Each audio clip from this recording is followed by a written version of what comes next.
Hope you would write your comments on here. But I'm going to give the top 10 fantasy players real quick. We have Joe Flacco, Andrew Luck, David Johnson, Jordan Howard from Chicago. I had to say from Chicago because I didn't know who Jordan Howard was for a second there.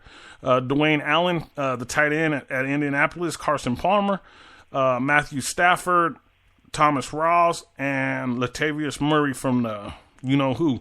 I don't even want to say their name. Rob? You know I'm a Denver Bronco if I don't even want to say some of their names. No. You're going to have to. That's your job, man. Go ahead.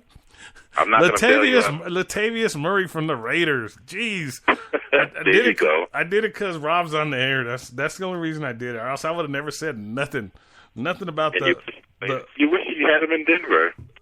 Oh yeah. We need a back like that, a bruiser that would come in here and run the field. So that was your top 10 fantasy players of the week, and that was your games of the week. So there were some good games this week, and then there were some good fantasy players.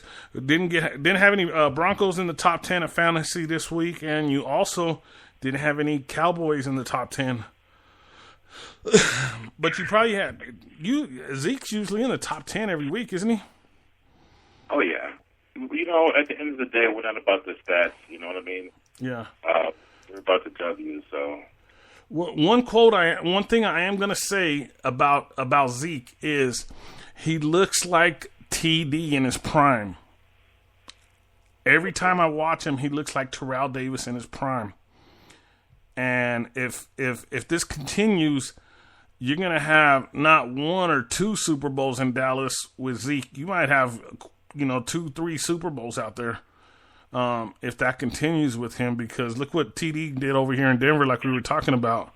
So thanks for reposting those. Yeah, I always thought about Terrell Davis. Had he not gotten hurt, he would have had his career was just off to a start that was just unprecedented. Yeah. I can remember the day he got injured. I can remember the play. The player, I knew the player who fell on him. He went to CU. He went to Boulder. I knew him personally. I still have nightmares about it, man. And that was a long time. That was the 90s, and I still think about that play. I wish we, to have it back off an interception, a Brian Greasy interception too, which I bet a lot of people don't remember. Probably not. You guys probably all blocked it out of your mind.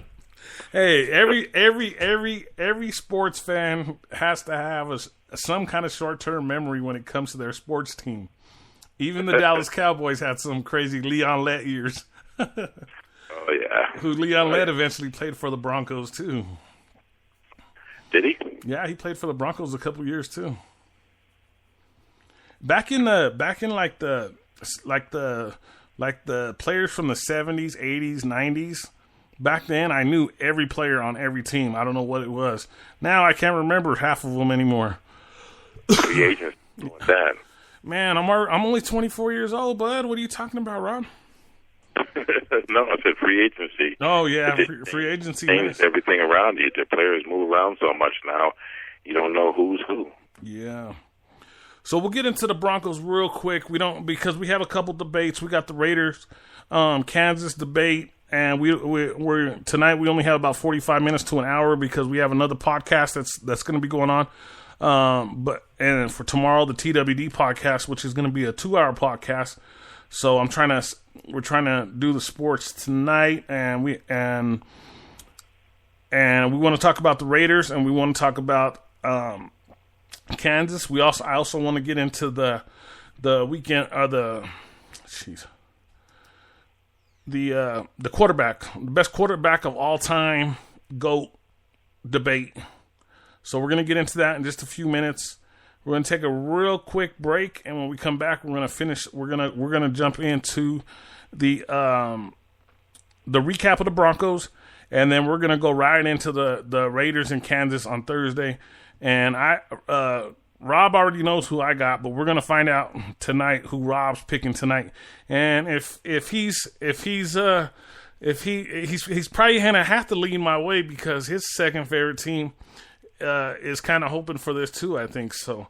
We'll let you know in just a second, but we'll be right back. Thank you very much. Thank you, Rob. Hold on just a second.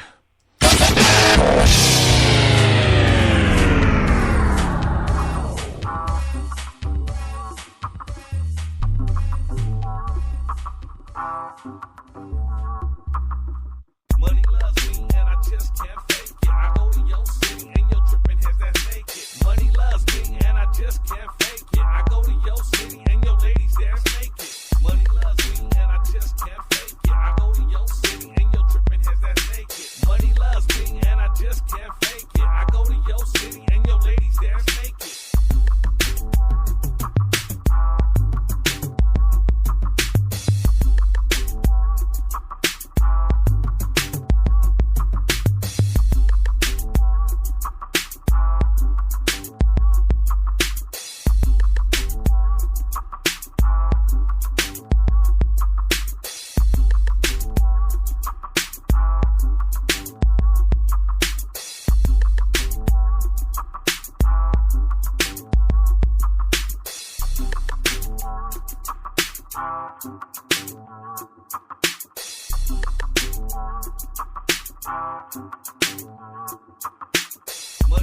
Money loves me and I just can't fake it. I go to your city and your tripping heads that's naked. Money loves me and I just can't fake it. I go to your city and your ladies dance naked. Money loves me and I just can't fake it. I go to your city and your tripping heads that's naked. Money loves me and I just can't fake it. I go to your city and your ladies dance naked.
Get back live with Ike Diaz and my special guest Rob tonight. I want to thank Rob for being a guest tonight on the Ike Diaz Sports Show. Thank you very much, Rob. Glad to be here. Glad to be here. I know we've been talking about this for like at least a month already. Hey, Chris, how you doing? We've been talking about you being on the show for about a month, maybe longer. I don't even remember how far. I'm glad you're finally here though. Yeah. So we're going to get into the Broncos just a little bit. There wasn't a lot going on when you talk about the Broncos yesterday. Actually, more news happened today than I feel like the Bronco game yesterday. But I was glad Paxton Lynch started. Okay, Paxton Lynch is kind of goofy looking a little bit, but I think he can actually play the game at a high level. How do you feel about that, Rob? Well, I don't want to jump to any kind of conclusions right away. I mean, 12 for 24, 104 yards against Jacksonville. I don't want to give him. I don't want to take anything away from him, but I don't want to give him too much either. I'll just say, let's wait and see. Do you know that Jackson's passing defense is ranked number 3? Well, no, I didn't know that, but like I said, I still want to wait and see. Because I don't.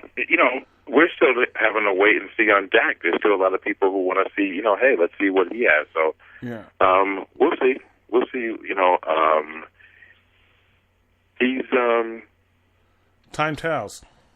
Yeah. We'll see, because you guys' defense is so great. I mean, he hasn't really had to win the game for them. Let's see him win the game, a big, huge game, a must-have game. That's when you know, okay, he's our guy. He's the future. Yeah, we have a 8-4 record right now, and Trevor Siemian has not done that this season. Do you feel like Trevor Siemian's won a game for us? That he's went out there and won the game? No, I wouldn't say that. Every week the defense has carried him, just like yesterday. The defense carried us. Well, I would say that no one has. Otherwise, you wouldn't hear the Tony Romo talk. So yeah. Oh, that's crazy. Yeah. If this continues, you guys are going to be making phone calls to Tim Tebow. Yeah, I was calling for Tim Tebow 2 months ago, bro. I thought, you know what? I don't want to get into the Tebow conversation, but he was a winner. I could tell you that he could win some games, some shocking games. But the stat. If you look at Tim Tebow's stats and you look at Trevor Siemian's stats, they're kind of compared about the same. Like Trevor Siemian has like one good quarter every game. If you match everything up, if you put all the games that Trevor Siemian started around 10 games already. 9 or 10 games, I think it's like 9.5 games. You put the games all together, and he's only had like 2 good games of football. The rest have been terrible football, and everybody could blame it on the line all they want, but you still, actually, our line is ranked 72 this year. Last year with Peyton Manning at quarterback, our line was ranked 69. So you could tell the difference in leadership, because if you have a quarterback out there who could set up the plays for, I talk about this all the time. You always need a quarterback who could read the defense, who could switch players into position to make the key blocks. That's the key to the game when you're on offense. And Trevor Siemian just don't know how to do it yet. I don't know if he ever will. Maybe he will. Maybe he won't. I don't know. But it's something we have to wait and see. With Paxton Lynch, all I see is a big old athlete out there playing football. But if you remember when Brett Favre was playing for Green Bay, and then they drafted Aaron Rodgers, everybody said the same thing about Aaron Rodgers. He don't look like the prototype quarterback, and Brett Favre did. Brett Favre was a John Elway type looking qual. They all looked about the same, 6'3", 230, whatever they weighed, and now you're looking at these 6'6" quarterbacks. And Aaron Rodgers, I think Aaron Rodgers is like 6'5", right, or 6'6"? No, Aaron Rodgers is like 6'2.5". Okay. Well, he looks like that, but I'm saying, but the point I'm trying to make is he didn't look like these quarterbacks that are playing now. And look at Aaron Rodgers, has turned out pretty okay, and it's still out on Paxton Lynch. It's going to be out for a while till we know what kind of quarterback he is. Well, we got to figure out now if he can actually play the game. So they have to give him the start next week, I think. But getting back to yesterday's game, it was a 20-10 win. The only touchdown they scored was the Jaguars scored. It was basically a garbage touchdown, like you call it, with Blake Bortles running the ball in for a 22-yard touchdown or something like that.